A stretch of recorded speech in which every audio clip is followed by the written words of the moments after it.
¿Puede un papa ser juzgado por crímenes cometidos después de su muerte? La idea parece impensable, pero ha sucedido en la historia. ¿Qué crímenes podrían perseguirse más allá de la vida? Vamos a descubrirlo. El concepto de juzgar a una figura tan poderosa y reverenciada como el Papa, incluso después de su muerte, parece sacado de una novela histórica. Sin embargo, en la historia de la Iglesia Católica, un papa fue sometido a juicio de manera póstuma. Este evento, conocido como el Sínodo del Cadáver o Synodus Horrenda, planteó una profunda reflexión sobre la responsabilidad moral y legal de los líderes religiosos, aun cuando ya no pueden defenderse. En este juicio, el Papa Formoso fue exhumado, vestido con ropas papales y llevado a un tribunal. La historia invita a reflexionar sobre el poder, la rendición de cuentas y la línea difusa entre la justicia divina y la justicia terrenal. En este documental, profundizaremos en este evento único y discutiremos su relevancia en el contexto actual, donde la Iglesia sigue enfrentando acusaciones y escándalos, algunos de los cuales datan de décadas atrás.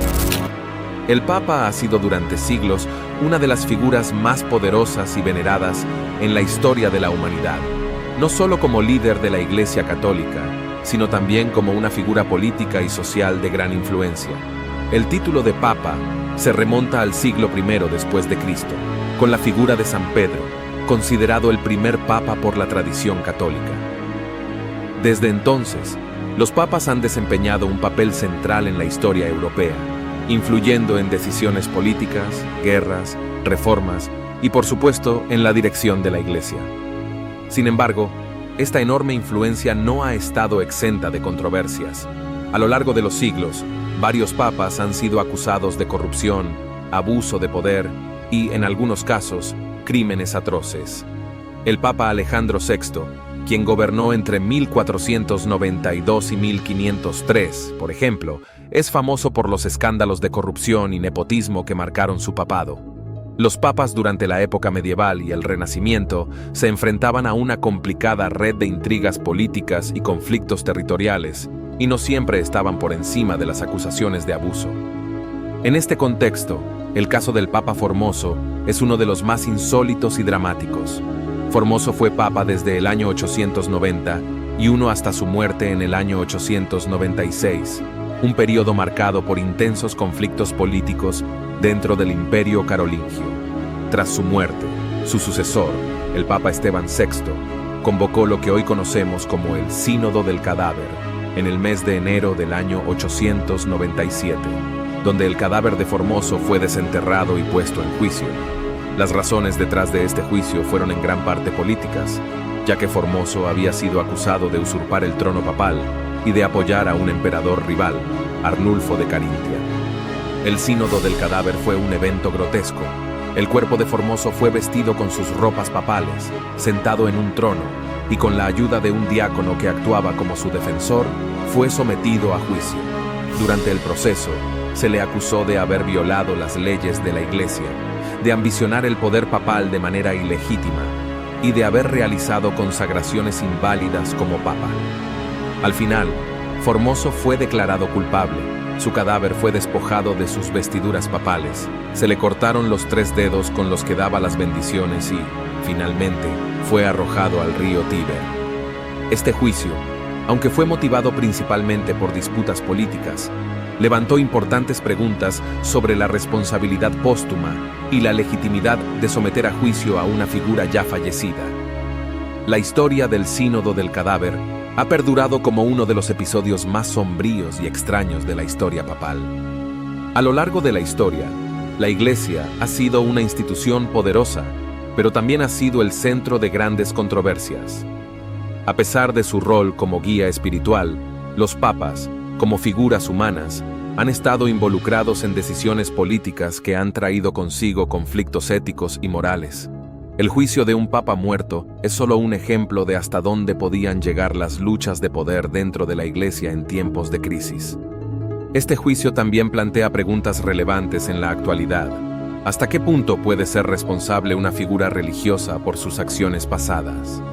¿Debe la Iglesia rendir cuentas por los crímenes y errores cometidos por sus líderes, incluso cuando ya han fallecido? Estas preguntas que surgen a partir del caso de Formoso, siguen siendo pertinentes en un contexto moderno donde la Iglesia enfrenta numerosas acusaciones históricas de abuso y encubrimiento. El caso que motivó el Sínodo del Cadáver es, sin duda, el evento central que exploramos en este documental. Para entender completamente las motivaciones y las consecuencias de este juicio, es esencial conocer los detalles que rodearon tanto el ascenso de Formoso al papado como su caída posterior.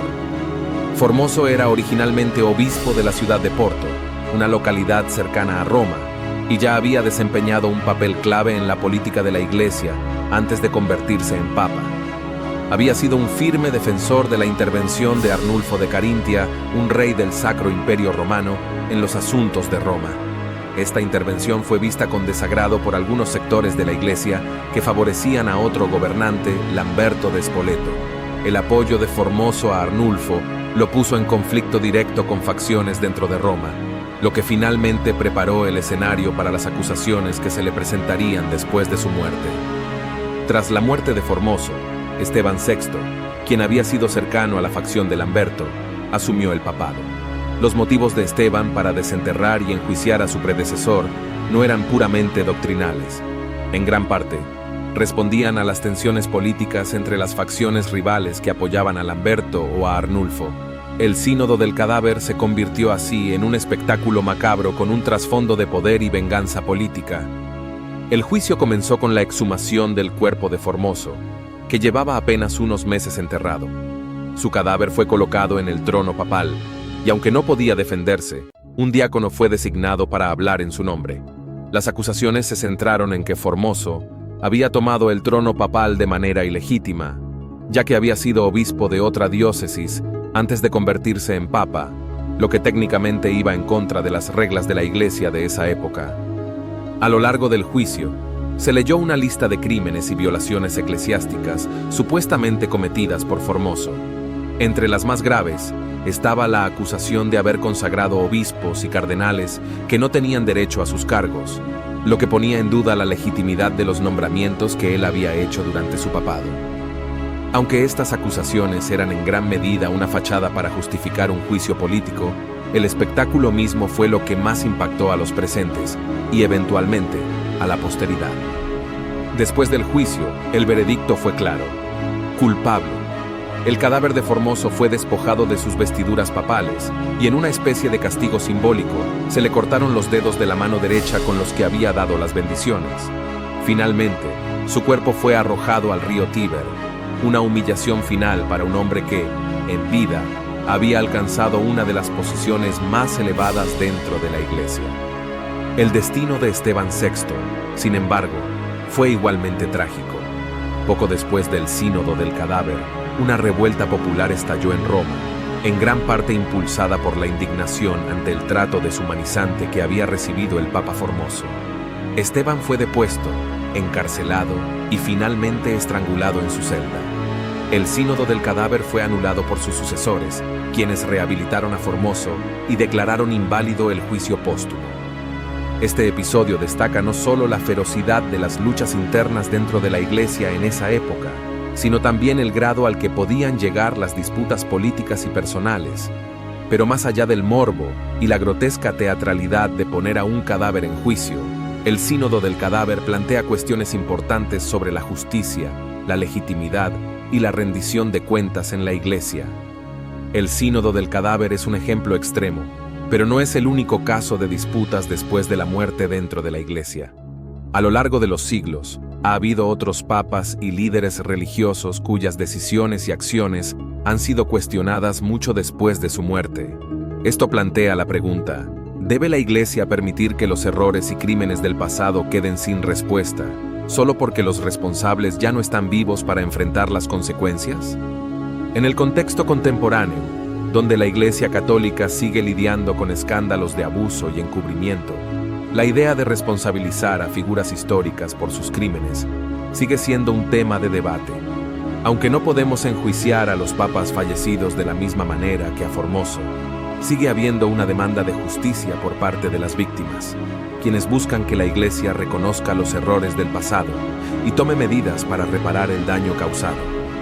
El juicio póstumo de Formoso no estuvo exento de desafíos, muchos de los cuales siguen siendo relevantes en la actualidad. En primer lugar, existe la dificultad teológica de juzgar a una persona fallecida. En la doctrina católica, una vez que alguien muere, su alma es juzgada por Dios. ¿Es entonces justo o incluso moral que una institución terrenal se arrogue el derecho de juzgar a un fallecido? Además, está la cuestión de la representación. Un cadáver no puede defenderse, y aunque un diácono actuó en nombre de Formoso, su defensa fue puramente simbólica. Legalmente, el sínodo del cadáver fue una aberración, no solo porque involucró un juicio después de la muerte, sino porque utilizó acusaciones retrospectivas para justificar decisiones políticas actuales. Esteban VI enfrentó una reacción violenta, no solo porque enjuició a un cadáver, sino porque las acusaciones parecían ser una venganza personal disfrazada de justicia. Además, este evento reveló un conflicto más profundo dentro de la Iglesia, la tensión entre poder espiritual y poder político. La lucha por el control de Roma y por la lealtad de los gobernantes europeos estaba en el corazón de este juicio. La mezcla de intereses religiosos y políticos era peligrosa, y la línea entre la fe y el poder temporal se desdibujó gravemente en este episodio. La resolución del caso del Papa Formoso llegó poco después de la muerte violenta de Esteban VI. A medida que la indignación popular crecía, el sucesor de Esteban, el Papa Teodoro II, declaró nulo el sínodo del cadáver y rehabilitó a Formoso.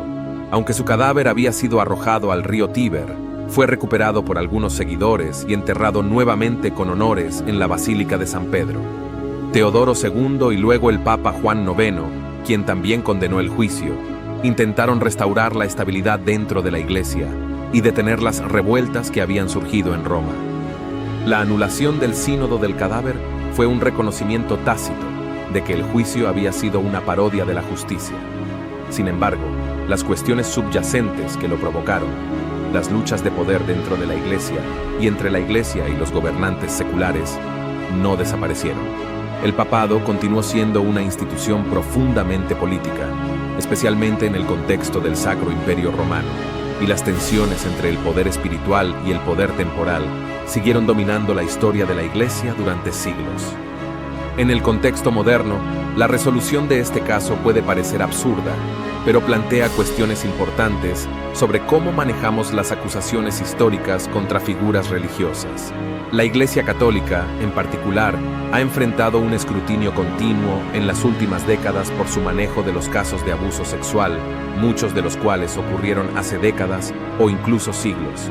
La pregunta central sigue siendo: ¿cómo debe la Iglesia rendir cuentas por los crímenes del pasado, especialmente cuando los perpetradores han fallecido?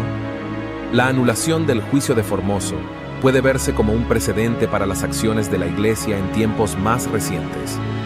Aunque no podemos llevar a juicio a los papas o sacerdotes fallecidos, la Iglesia ha comenzado a reconocer públicamente algunos de los errores del pasado. En el año 2000, el Papa Juan Pablo II pidió perdón por los pecados cometidos por la Iglesia a lo largo de la historia, incluidas las inquisiciones, las cruzadas y el abuso sexual. Más recientemente, el Papa Francisco ha implementado medidas para mejorar la transparencia y la responsabilidad dentro de la Iglesia en relación con los casos de abuso. Sin embargo, estas acciones no siempre han sido suficientes para las víctimas. Muchos sienten que las disculpas y las reformas han llegado demasiado tarde y que la Iglesia aún no ha hecho lo suficiente para reparar el daño. La justicia después de la muerte sigue siendo un tema de debate, no solo en la Iglesia Católica, sino en muchas otras instituciones que enfrentan las consecuencias de decisiones pasadas. En última instancia, el sínodo del cadáver nos recuerda que la rendición de cuentas es un proceso complicado, especialmente cuando las figuras involucradas ya no están vivas. Sin embargo, la historia de Formoso también muestra que las instituciones pueden aprender de sus errores, aunque sea demasiado tarde para los directamente afectados. El juicio póstumo del Papa Formoso es una de las historias más extrañas y fascinantes de la historia de la Iglesia Católica. Aunque motivado por luchas políticas, plantea preguntas que siguen siendo relevantes hoy en día sobre la rendición de cuentas, la justicia y el poder de las instituciones religiosas. A través de este documental, hemos explorado cómo un juicio tan grotesco revela las profundas tensiones dentro de la Iglesia y cómo estos conflictos todavía resuenan en la actualidad. A medida que la Iglesia sigue enfrentando desafíos en relación con su historia, la historia de Formoso nos invita a reflexionar sobre la responsabilidad y el papel que las instituciones religiosas desempeñan en la sociedad moderna. Si te ha intrigado esta historia, te invitamos a investigar más sobre la intersección entre religión y ley. Comparte este documental con otros interesados en la historia del Vaticano y explora más videos sobre juicios históricos de figuras religiosas y las controversias que han sacudido a la Iglesia Católica a lo largo de los siglos.